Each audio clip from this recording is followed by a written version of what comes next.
ഇന്ന് എല്ലാ പത്രങ്ങളിലും ഈ സംസ്ഥാനത്തും ഇതര സംസ്ഥാനങ്ങളിലും രാജ്യത്ത് പലയിടങ്ങളിലുമായിട്ട് ഇന്നലെ കഴിഞ്ഞ ദിവസം ലഹരി മരുന്ന് വേട്ട നടന്നിട്ടുണ്ട്. വളരെ വ്യാപകമായ തോതിൽ ഈ ലഹരി മരുന്ന് പിടിച്ചിട്ടുണ്ട് പല സംസ്ഥാനങ്ങളിലും. അതിൻ്റെ വാർത്തയാണ് പ്രധാനമായിട്ടും എല്ലാ പത്രങ്ങളിലും ഉള്ളത്. പിന്നെ ഈ പറഞ്ഞ പോലെ സുനിത വില്യംസിൻ്റെ തിരിച്ചുവരവ് എല്ലാ മാധ്യമങ്ങളിലും ഉണ്ട്. മനോരമ അത് ഫ്രണ്ട് പേജിൽ കൊടുത്തിട്ടുണ്ട്. മാപ്പൊന്നും ഇല്ലെങ്കിലും ഫ്രണ്ട് പേജിൽ വലിയ വാർത്തയായിട്ട് തന്നെ കൊടുത്തിട്ടുണ്ട്. പക്ഷേ നമ്മൾ പരിശോധിക്കുന്നത് മനോരമയുടെ മുൻ പേജിലെ മറ്റൊരു വാർത്തയാണ്. മറ്റ് പത്രങ്ങളിലൊന്നും ഇല്ലാത്തൊരു വാർത്ത മനോരമയുടെ ഫ്രണ്ട് പേജിൽ ലീഡായിട്ടുണ്ട്. മെല്ലെപ്പോക്ക് IAS ഉദ്യോഗസ്ഥർക്കെതിരെ മുഖ്യമന്ത്രി, നടക്കുന്നില്ല ഒന്നും എന്നാണ് അതിൻ്റെ ഹെഡ്ലൈന്. മുഖ്യമന്ത്രിയുടെ യോഗങ്ങളിലെ തീരുമാനങ്ങൾ പോലും നടപ്പാക്കാൻ വൈകുന്നു, വിമർശനം ഫയലിലും വാക്കാലുമുണ്ട്.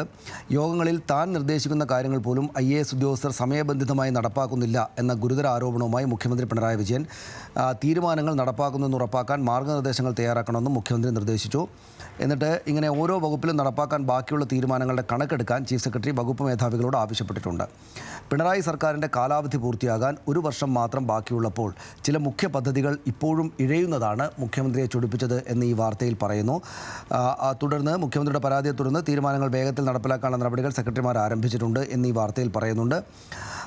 ഈ വകുപ്പുകളുടെ അനുമതിയും അഭിപ്രായവും വൈകുന്നതിനാൽ പല തീരുമാനങ്ങളും നടപ്പാക്കാൻ കഴിയുന്നില്ല എന്ന മറ്റ് വകുപ്പുകളുടെ പരാതിയെ തുടർന്നാണ് ഇത് എന്നും പറയുന്നു. അപ്പോൾ അതുകൊണ്ട് എത്രയും പെട്ടെന്ന് തീരുമാനം ഉണ്ടാകണം.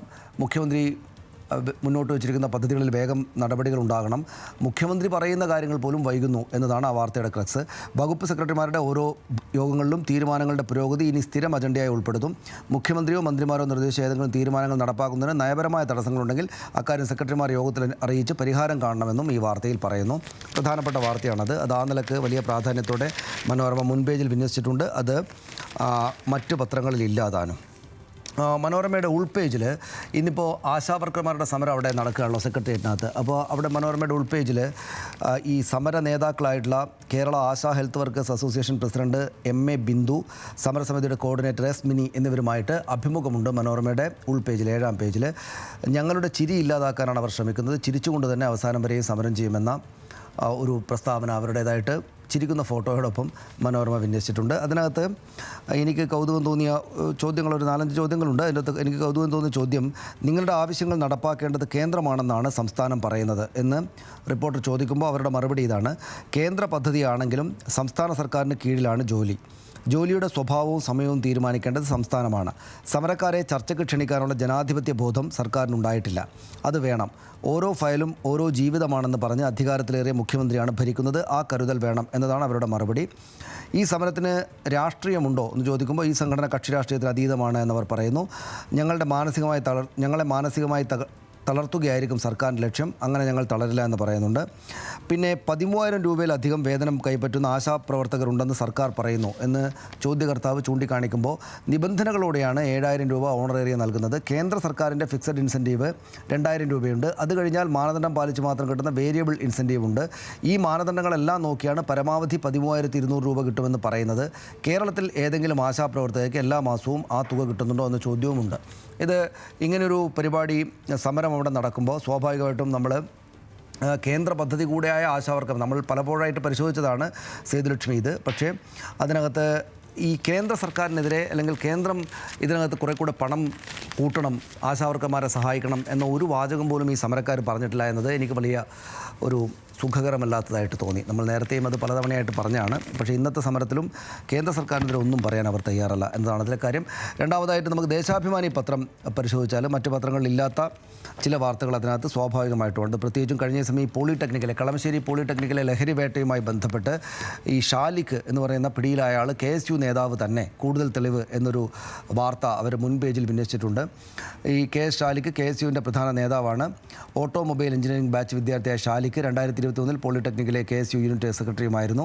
ഇയാൾക്ക് KSUവുമായി ബന്ധമില്ലെന്ന് നേതൃത്വം അവകാശപ്പെടുന്നതിന് പിന്നാലെ ഷാലിക്ക് യൂണിറ്റ് സെക്രട്ടറിയായപ്പോൾ ഇറക്കിയ പോസ്റ്റർ സമൂഹ മാധ്യമങ്ങളിൽ പൊങ്ങി. ആ പോസ്റ്ററിൻ്റെ ഫോട്ടോ കൂടെ വെച്ചാണ് ദേശാഭിമാനി വാർത്ത വെച്ചിരിക്കുന്നത്.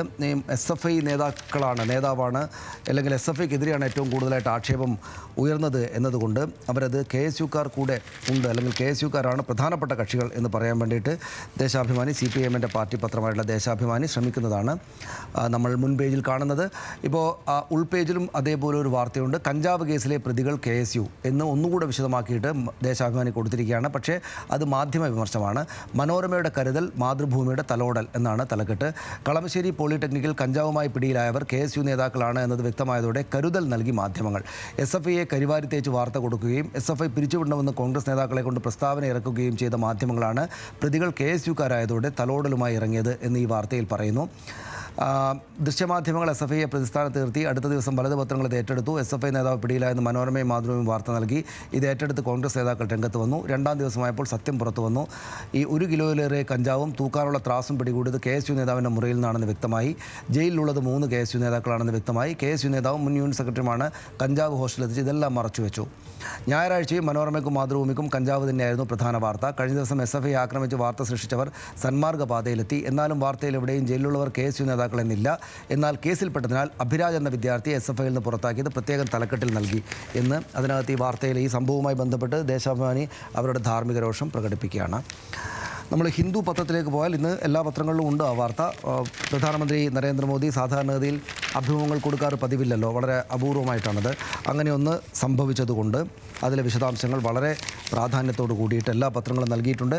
ഹിന്ദു പത്രത്തിൻ്റെ ഉൾപേജിൽ false narrative created over Gujarat riots courts found innocent PM എന്ന വാർത്തയാണുള്ളത്. പ്രധാനമന്ത്രി ഗുജറാത്ത് കലാപവുമായി ബന്ധപ്പെട്ട് കുറേ കാലത്തിന് ശേഷം അദ്ദേഹം എന്തെങ്കിലും ഒരു പ്രസ്താവന നടത്തുകയാണ്.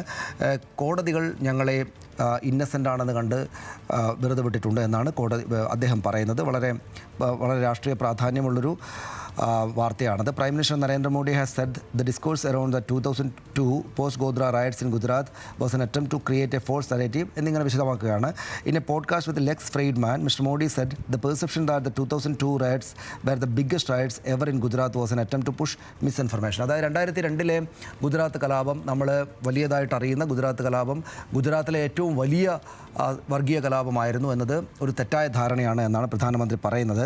If you review the data from before 2002 മുമ്പുള്ള ഡാറ്റകൾ നിങ്ങൾ പരിശോധിച്ചാൽ നിങ്ങൾ കാണും ഗുജറാത്ത് നിരന്തരമായിട്ട് കലാപങ്ങൾ ഉണ്ടായിരുന്ന ഇടമായിരുന്നു. Curfews were constantly being imposed somewhere. Communal violence എപ്പോഴും ഉണ്ടാകുമായിരുന്നു. ചെറിയ ട്രിവ്യൽ ഇഷ്യൂസിൻ്റെ മുകളിൽ പോലും ഉണ്ടാകുമായിരുന്നു. ഒരു സച്ചേസ് കൈറ്റ് ഫ്ലൈയിങ്, അതായത് പട്ടം പറത്തലിൻ്റെ പേരിലോ പട്ടം പറത്തൽ മത്സരത്തിൻ്റെ പേരിലോ സൈക്കിളുകൾ തമ്മിൽ കൂട്ടിയിടിച്ചാലോ പോലും വർഗീയ കലാപം ഉണ്ടാകുന്ന സംസ്ഥാനമായിരുന്നു ഗുജറാത്ത് എന്ന് അദ്ദേഹം പറയുന്നു. 1969 വലിയ കലാപം നടക്കുമ്പോൾ ഞാൻ രാഷ്ട്രീയ പാർട്ടിയുടെയോ രാഷ്ട്രീയ പ്രവർത്തകർ എന്ന നിലക്കോ ആ പരിസരത്ത് പോലും ഉണ്ടായിരുന്നില്ല എന്ന് അദ്ദേഹം പറയുന്നു. പക്ഷേ എൻ്റെ നേരെയാണ് ഈ കാര്യങ്ങളെല്ലാം വന്നത് എന്ന് അദ്ദേഹം ചൂണ്ടിക്കാണിക്കുന്നു. പക്ഷേ ഒരു കാര്യം മനസ്സിലാക്കേണ്ടത്, over the past 22 years there hasn't been a single major riot in Gujarat. Gujarat remains completely peaceful. 22 വർഷമായിട്ട് 2002 സംഭവത്തിന് ശേഷം 22 വർഷമായിട്ട് ഒരു ചെറിയ വർഗീയ കലാപം പോലും ഉണ്ടായിട്ടില്ല എന്ന് അദ്ദേഹം പറയുന്നു. അത് കോടതി ഞങ്ങളെ അപ്പോൾ ഭരിക്കുന്നത്, ഈ സംഭവം നടക്കുന്ന കാലത്ത് ഭരിക്കുന്നത് കോൺഗ്രസ് ആയിരുന്നു, ഞങ്ങളുടെ രാഷ്ട്രീയ എതിരാളികളായിരുന്നു. ഞങ്ങളെ പെടുത്താൻ വേണ്ടി പരമാവധി, പ്രത്യേകിച്ച് എന്നെ പെടുത്താൻ വേണ്ടി പരമാവധി അവർ ശ്രമിച്ചെങ്കിലും അങ്ങനെ ഉണ്ടായില്ല.